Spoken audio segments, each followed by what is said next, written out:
এমন মহামানবের জান কবজ করার সময় আমি তার জবান থেকে উম্মতের কারগুজারি শুনেছি, যিনি নিজের জীবনের কোনো চিন্তা করেন না, যিনি তার নিজের জীবনের কোনো টেনশন করেন না, নিজের কষ্ট অনুভব করতে দ্বিধাবোধ করেন না, কিন্তু তিনি সদা সর্বদাই তার গুনাহগার উম্মত যেন কষ্ট না পায় এই চিন্তায় তিনি ব্যথায় ব্যতীত।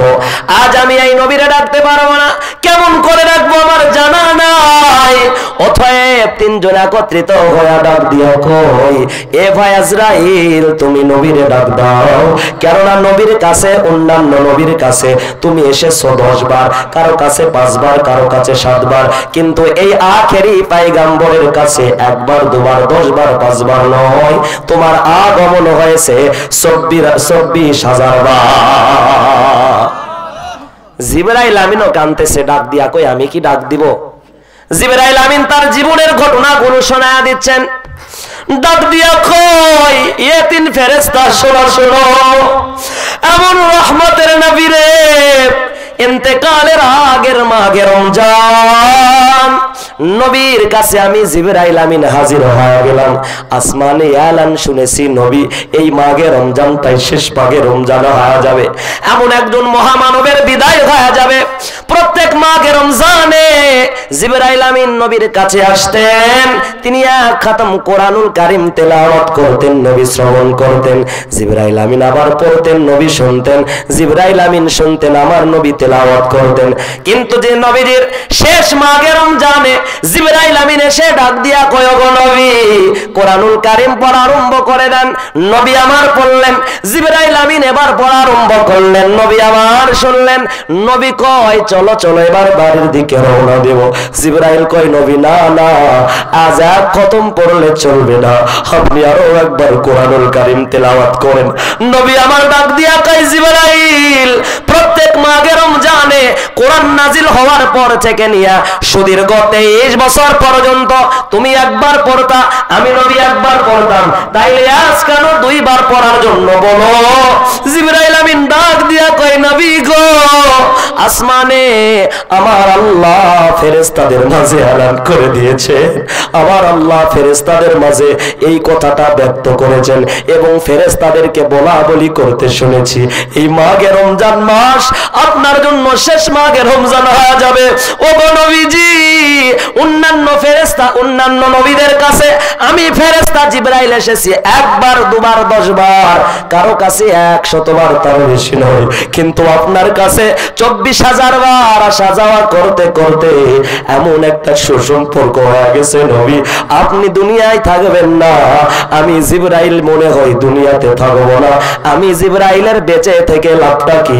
ওগো নবীজি আপনার সাথে একসঙ্গে আমাদের মওত হয়ে যায়। নারায়ে তাকবীর। জিবরাইল আমিন ডাক দিয়া কয়, এমন একজন মহামানবকে যখন আমারে ডাকার জন্য বললা, উনি হলেন ফেরেশতাদের সরদার, ফেরেশতাদের লিডার, উনি এবার নবীর মাথার কাছে দাঁড়ায় দাঁড়ায় ডাকতেছেন, ইয়া রাসূলুল্লাহ, ওগো নবীজি আমার আল্লাহ ডাক দিয়ে বলেছেন, ওয়া ইদাল কুবুর বুসিরাত, আজ বান্দাদের কবরের মুখগুলো খুলে দেওয়া হবে। দীর্ঘকাল দুনিয়া পড়েছিল, দুনিয়াতে কেউ ছিল না। আল্লাহ রাব্বুল আলামিন বলেন, কুল্লু মান আলাইহা ফানি ওয়া ইয়াবকা ওয়াজহু রাব্বিকা দুল জালালি ওয়াল ইকরাম ফাবিআইয়ি আলাই রাব্বিকুমা তুকাযযিবান। আল্লাহ রাব্বুল আলামিন বলেন, গোটা দুনিয়ার সব কিছু ধ্বংস হয়ে যাবে, চূর্ণ বিচূর্ণ হয়ে যাবে, ওয়ায়াবকা, আর একমাত্র বাকি থাকবেন যিনি, তার নাম হচ্ছে দুল জালালি ওয়াল ইকরাম, তার শুধু নাম দুল জালালি ওয়াল ইকরাম নয়। নবী আমার ডাক দিয়া কয়, আল্লাহ রাব্বুল আলামিনের একটা দুইটা নাম নয়, আমার আল্লাহর গুণবাচক নাম আছে 99টা। নারায়ে তাকবীর। জোরে বলেন আল্লাহর নাম কয়টা আছে? 99টা। নবী আমার ডাক দিয়া বলেন, ইন্না লিল্লাহি তাআলা 99, আমার আল্লাহ তাবারক তাআলার 99টি গুণবাচক নাম আছে। নবী তার সোনার জামানে বলেন, মান আহসাহা দাখালাল জান্নাহ, যদি কোনো ব্যক্তি কণ্ঠস্থ করতে পারে, আত্মস্থ করতে পারে, আল্লাহর 99 নাম যদি মুখস্থ করতে পারে, হিফজ করতে পারে, আমার নবী ডাক দিয়া কয় আল্লাহ রাব্বুল আলামিন রাজি আর খুশি হয়া ওই মানুষগুলোর জন্য জান্নাতের 8 দরজা উন্মুক্ত করে দেন। কিন্তু ফেসবুকে দেখলাম এক বাউল আল্লাহর 99 নাম বাদ দিয়ে আব্বা গান ধরেছে, কয় খোদার আর এক নাম কৃষ্ণ কেন গো, জলের আর এক নাম পানি। জলের নাম পানি এটা ঠিক আছে, কিন্তু আল্লাহর নাম কসমিন কালেও কৃষ্ণ হতে পারে না। জোরে বলেন ঠিক কিনা? কই কোন নামে তোমায় ডাকলে দাও সারা, জানি না ও দয়াল আমি তোমার আর এক নাম কৃষ্ণ কেন গো, জলের আর এক নাম পানি। কয় আকাশের আর এক নাম হলো কেন আসমান, সুশানের আর এক নাম গোরস্থান, মানুষের আর এক নাম ইনসান কেন গো, জলের আর এক নাম পানি। কোন নামে তোমায় ডাকলে দাও সারা, জানি না ও দয়াল আমি তোমার আর এক নাম কৃষ্ণ কেন গো, জলের আর এক নাম পানি। সব ঠিক ছিল, কিন্তু বেটা বাউল গোড়াতেই গন্ডগোল বাঁধিয়ে দিয়েছে। জোরে বলেন ঠিক কিনা? এই বাউলকে বলবো আল্লাহর কোরআনুল কারীম তুমি একটু খোলো। প্রত্যেক ইমানদার নামাজি বান্দারা ফজরের পরে এবং মাগরিবের পরে যে সূরা হাশরের 3 আয়াত তেলাওয়াত করে, সূরা হাশরের 3 আয়াতে আমার আল্লাহর অনেকগুলো গুণবাচক নাম বর্ণিত আছে। জোরে সুরে কোন সুবহানাল্লাহ। রহমান আছে, রহিম আছে, জাব্বার, কাহ্হার, এই নামগুলো আমরা তেলাওয়াত করি। আল্লাহর নবীও বলেন দেখো আল্লাহ তাবারক তাআলা নিজেই এগুলো যে গুণবাচক নাম, আল্লাহর নামের সাক্ষ্য প্রমাণ দিচ্ছেন। আল্লাহ বলেন লাহুল আসমাউল হুসনা, বান্দা যে নামগুলো পড়লা খেয়াল রেখো এগুলো কিন্তু আমি আল্লাহর গুণবাচক নাম। জোরে কোন ঠিক কিনা? তাইলে আল্লাহর গুণবাচক নাম ধরে ডাকার দরকার প্রিয় বাবারা। জোরে বলেন আছে না নাই? হালতু ফালতু নাম ধরে ডাকা যাবে? ডাকলে কি আল্লাহ আমাদের ডাকের সাড়া দিবেন? তাইলে বাউলের উচিত হলো তওবা করে ফিরে এসে আল্লাহর গুণবাচক নামগুলোর জ্ঞান চর্চা করা। আল্লাহ যেন তার হেদায়েতের জন্য কবুল করেন। খুশি হয় কোন আল্লাহুম্মা আমিন। প্রিয় ভাইয়েরা আমার, প্রিয় বাবারা আমার, জিবরাইল আমিন ডাক দিয়া কয় নবী গো তাড়াতাড়ি করে রওজা মুনওয়ারা থেকে উঠে দাঁড়ান।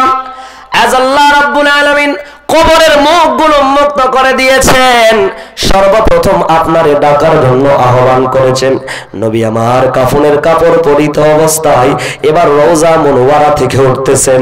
হাদিসের ভিতরে এসেছে নবী উঠে আর কপালের বালুগুলো মুছে ডাক দিয়া কান্না করে নবীজি কয় রব্বি হাবলি উম্মতি, এ 4 ফেরেশতা তোমরা কেন? আমার গুনাহগার উম্মতগুলো কোথায়? 4 ফেরেশতা ডাক দিয়া কয় হে নবী, আল্লাহ রাব্বুল আলামিন আমাদের 4 জনকে আপনারে ডাকার জন্য পাঠায়া দিলেন। নবী আমার কান্না শুরু করে দেয়, ডাক দিয়া কয় গো আল্লাহ 4 ফেরেশতা কেন কেন? আমার গুনাহগার উম্মতগুলো আমি রওজা থেকে ওঠার পূর্বে তাদেরকে কি জাহান্নামে দিয়ে দিলেন নাকি? হিসাব নিকাশ না হতেই তাদেরকে আপনি কি দোজখে দিয়ে দিলেন নাকি? আল্লাহ রাব্বুল আলামিন ডাক দিয়া কয় নবী গো না না না না, 4 ফেরেশতাদেরকে আল্লাহ কয় নবী রে আপনারা আহ্বান করে বলেন নবী আপনারে আগে তোলা হলো, আপনি উঠলে পরে তারপরে গুনাহগার উম্মতগুলোকে আল্লাহ রাব্বুল আলামিন কবর থেকে কিয়ামতের ময়দানের দিকে ডাকবেন আর তুলবেন। চিৎকার মেরে কোন মারহাবা। নবী কি আমাদেরকে বলে? জোরে কথা বলেন বলে? আমরা ভুলতে পারি কি পারি না? আমরা ভুলে গিয়েছি। সেই রাসূলুল্লাহ তারে নিয়ে এক বেঈমান রাখাল রাহা তার নাম, আমার নবীজির নিয়ে এমন কটূক্তিকর বই লিখেছে, নবীজির প্রতি বিদ্বেষ পোষণ করেছে। মান সাব্বা নাবিয়্যিন ফাকতুলু, আমাদের সকলের ঈমানের দাবি হলো নবীজির উপরে যারা চড়াও হয়, আমার নবীজিরে যারা গালি দেয়, নবীজিরে নিয়ে যারা কটূক্তিমূলক বাক্য উচ্চারণ করে, অবিলম্বে তাদের বিশাল আকারের শাস্তির ব্যবস্থা করতে হবে। মান সাব্বা নাবিয়্যিন ফাকতুলু, যে নবীরে গালি দেয় তার সর্বোচ্চ শাস্তি হলো দুনিয়ার জমিন থেকে লোক সম্মুখে তারে ধরে এনে দুনিয়ার বুক থেকে দেহ থেকে মাথা আলাদা করে নিশ্চিহ্ন করে লাঞ্ছিত করে বিতাড়িত করতে হবে। আওয়াজ দে মুসলমান, কথা বলেন ঠিক কিনা?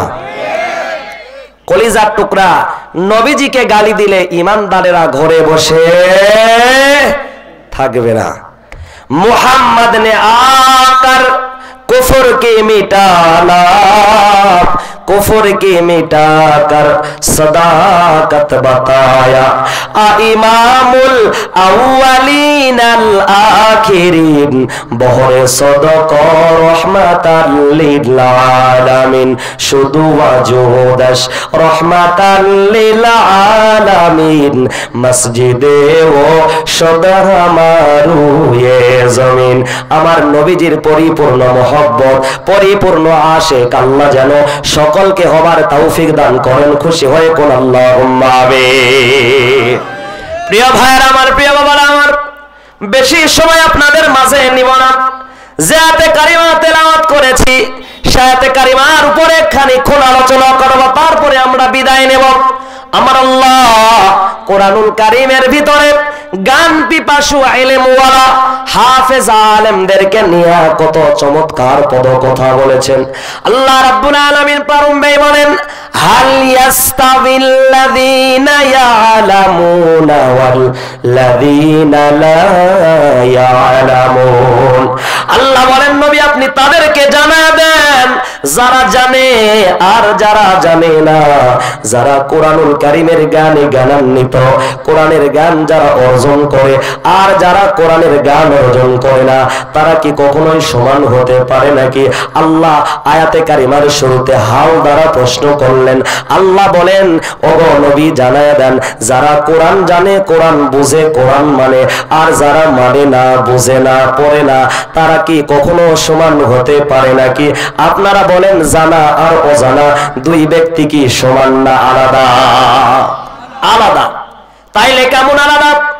অপর এক আয়াতে কারিমার ভিতরে আমার আল্লাহ ডাক দিয়া কয়, ইয়ারফাইল্লাহুল্লাযীনা আমানু মিনকুম ওয়াল্লাযীনা উতুল ইলমা দারাজাত।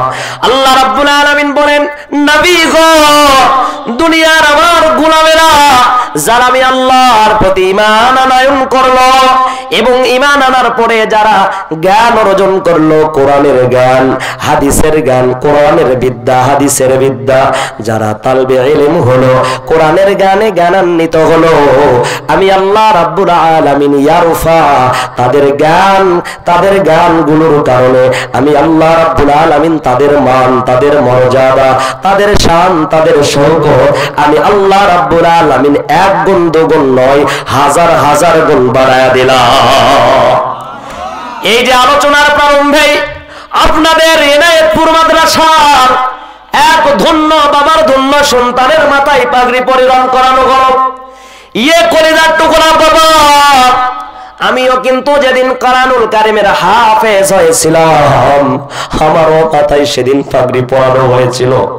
আমার মাথায় যেদিন বাহিরের আলেম এসে পাগড়ি পরিধান করায়া দিতেছিল, আমার চোখ থেকে সেদিন অজর নয়নে টস টস করে পানিগুলো পড়া যায়।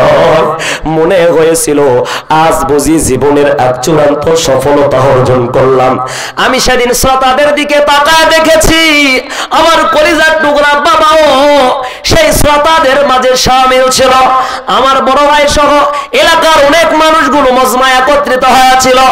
আমার সেই পরম সফলতা পাওয়া দেখে, মাথায় পাগড়ি বাঁধানো দেখে তারা সকলেই চোখ থেকে পানি বের করে দিয়ে দিয়ে সকলেই বসে বসে কান্না করেছিল, মাথাটা নিচু করে দিয়া।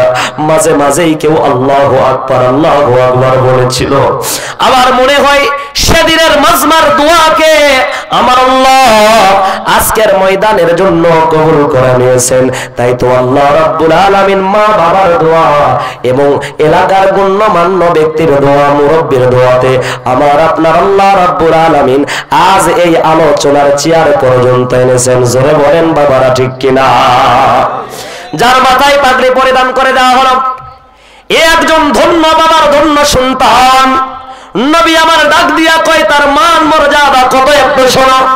কিয়ামতের দিনে মুসিবতের সময়ে হিসাব নিকাশের পরে হাফেজে কোরআনকে আমার আল্লাহ ডাক দিয়া বলবেন ইউকালু লিসাহিবিল কোরআন ইকরা ওয়ারতাকি ওয়ারাতিল কামা কুনতা তুরাতিলু ফিদ দুনিয়া ফা ইন্না মানসিলাকা ইনদা আখিরি আয়াতিন তাকরাউহা। আল্লাহ রাব্বুল আলামিন বলবেন এ বান্দা, এ হাফেজে কোরআন, সাহেবে কোরআন, দুনিয়াতে কোরআন পড়ার কারণে অপমানিত লাঞ্ছিত হয়েছো। মানুষগুলো মাঝে মাঝেই তোমার রাজাকার বলেছে, মানুষগুলো মাঝে মাঝেই মৌলবাদ বলেছে, দুনিয়ার মানুষগুলো কত লকব লাগায়া দিল। হাফেজ হয়েছে বলে মানুষ তোমারে বেশি বেতনের চাকরিতে রাখে না। মসজিদের চাকরি দেওয়ার পরে মানুষগুলো তোমারে গোলাম মনে করেছিল, কিন্তু তোমার মান, তোমার মর্যাদা কত, আজ তোমার মান মর্যাদা গুলো প্রকাশিত হয়ে যাবে। আমার আল্লাহ রাব্বুল আলামিন বলবেন ইকরা, তুমি পড়ো, ওয়ারাতিল ওয়ারতাকি, পরোয়ার উঁচুতে উঠতে থাকো, উপরে উঠতে থাকো, জামনে করে ফিদ দুনিয়া, দুনিয়ার জামিনে আল্লাহর কোরআনুল কারীম তেলাওয়াত করেছো শুদ্ধতার সাথে, তার তিলের সাথে, তাসবিহের সাথে। আজ তুমি আল্লাহর কোরআনুল কারীম পড়ো আর জান্নাতের সিঁড়ি দিয়া বেয়ে বেয়ে উপরে উঠতে থাকো। আল্লাহ রাব্বুল আলামিন বললেন ফা ইন্না মানসিলাকা ইনদা আখিরি আয়াতিন তাকরাউহা। এ হাফেজে কোরআন, সাহেবে কোরআন, অনন্তকাল তোমার কোরআনুল কারীমের তেলাওয়াত যেই জায়গাতে গিয়া শেষ হয়ে যাবে, আমি আল্লাহ তোমার জন্য সেই জায়গাটা জান্নাত হিসাবে বরাদ্দ করে দিয়ে দিলাম। কোরআন শেখাও ছেলে মেয়েকে ওহে মুসলমান, জান কবজের সময় তোমার হইবে রে আসান। একটি ছেলে আলেম হলে পড়বে কোরআন মৃত্যুকালে, একটি ছেলে আলেম হলে পড়বে কোরআন মৃত্যুকালে, ভেঙে যাবে মওজুদ শয়তান, আসবে রে ঈমান, জান কবজের সময় তোমার হইবে রে আসান, জান কবজের সময় তোমার হইবে রে আসান। কয়দিনেরই বিমাই পড়ে বলছো একটু পানি দাও আমারে, মরণের সময় পড়লে কোরআন দৌড়াবে শয়তান, শয়তানকে তাড়াইয়া রাখিবে ঈমান। কোরআন শেখাও ছেলে মেয়েকে ওহে মুসলমান, জান কবজের সময় তোমার হইবে রে আসান, জান কবজের সময় তোমার হইবে রে আসান। নারায়ে তাকবীর। আমার কলিজার টুকরা বাবা, প্রাণ ভরে আমার দিকে নজর করেন। হাফেজে কোরআন ডাক দিয়ে আল্লাহ রাব্বুল আলামিনকে বলবেন ওগো আল্লাহ, একা একা তোমার জান্নাতে যাব না, একা একা কেন তোমার জান্নাতে যাব? হাফেজ পিছন দিক তাকাবে যখন দেখবে তার মা, তার বাবা হাফেজে কোরআনকে হাত ছানি দিয়া ডাকে, আহারে আজ যেই মানুষটা তারে তার বাড়িতে খানা পিনা দিয়া জাগির রেখে এরে হাফেজ বানানোর কাজে সহযোগিতা করলো, এই মানুষটাও তারে হাত ছানি দিয়া ডাকতেছে। আল্লাহ রাব্বুল আলামিন ডাক দিয়া বলবেন এ হাফেজে কোরআন, তুমি একা আল্লাহর জান্নাতে যাবা না, ওয়া শাফাহু ফি আশরাতিন মিন আহলি বাইতিহি কুল্লুহুম কদ ওয়াজাবাত লাহুন নার। আমি আল্লাহ আজ তোমারে সুপ্রিম পাওয়ার দিয়া দিলাম, এমন 10 জন জাহান্নামী ব্যক্তিকে তুমি টেনে টেনে আমার জান্নাতে নিয়ে যাও, যাদের হিসাব নিকাশের পরে জাহান্নাম অবধারিত হয়ে গিয়েছিল, এমন 10 জন ব্যক্তিকে টেনে টেনে আল্লাহর জান্নাতে নিয়ে যাও। আমি আল্লাহ রাব্বুল আলামিন তোমারে বাধা দিব না, আমি আল্লাহ তোমারে সুপারিশ করার পাওয়ার দিয়ে দিলাম। নারায়ে তাকবীর। এখন কারা কারা আল্লাহর জান্নাতে যাবে সেই কথা আল্লাহ তাবারক তাআলা তার হাবিবের মাধ্যমে জানাই দিলেন। আল্লাহর নবী বলেন হাফেজে কোরআনের মা বাবা আল্লাহর জান্নাতে চলে যাবে। শুধু আল্লাহর জান্নাতে যাবে না, নবী রাগ দিয়া কয় কিয়ামতের দিনে বিভীষিকাময় ময়দানে আমার আল্লাহ হাফেজে কোরআনের মা বাবার মাথায় এমন একটা নূরের টুপি, নূরের মুকুট পরায় দিবেন। দুজনার মাথায় দুইটা নূরের মুকুট, এত আলো, বেশি আলো ছড়া দিবে। নবী ডাক দিয়া বলেন, সূর্যের আলোটারেও হাফেজে কোরআনের মা বাবার নূরের টুপিটা হার মানায় দিবে। অর্থাৎ সূর্য যে পরিমাণ আলো মাথার কাছ থেকে দিবে, তার চাইতে বেশি আলো হাফেজে কোরআনের মা বাবার টুপি থেকে আল্লাহ রাব্বুল আলামিন বের করে দিবেন। তাইলে হাফেজে কোরআনের মা বাবা হওয়ার দরকার, জোরে বলেন আছে না নাই? 2 নম্বরে কারা জান্নাতে যাবে আল্লাহ তাও বলে দিলেন। আপনারা কি বিরক্ত হচ্ছেন? ওটাওটি করে কেন? তাকবীর লাগান, লিল্লাহে তাকবীর, আল্লাহু আকবার, নারায়ে তাকবীর। ওটাওটি করা যাবে না, একটু পরেই শেষ করে দিব ইনশাআল্লাহ। প্রিয় ভাইরা আমার, প্রিয় বাবারা আমার, নজর করেন, সামান্য একটু আলোচনার দিকে আপনাদেরকে নিয়ে যাব। হাফেজে কোরআনের নানা নানি যাবে জান্নাতে, দাদা আর দাদি যাবে জান্নাতে, এরপরে শ্বশুর আর শাশুড়ি যাবে জান্নাতে।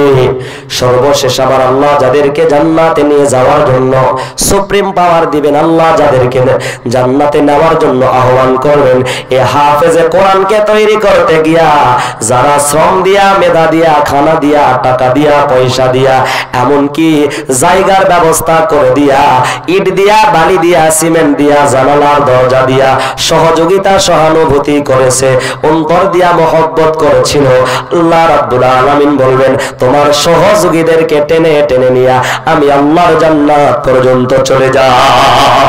সুবহানাল্লাহ। পূর্বের একটা ঘটনা, এই কোরআনুল কারীম পড়তে পারেনি এক ব্যক্তি, কিন্তু কোরআনুল কারীমের অক্ষরের নূরগুলো চিনেছিল, অক্ষরগুলো এমনি করে দেখেছে বলে জি তার কবরটা জান্নাতের মুনওয়ার হয়ে গিয়েছিল। কলিজার টুকরা বাবারা নজর করেন, ভারতের জমিনের একটা ঘটনা।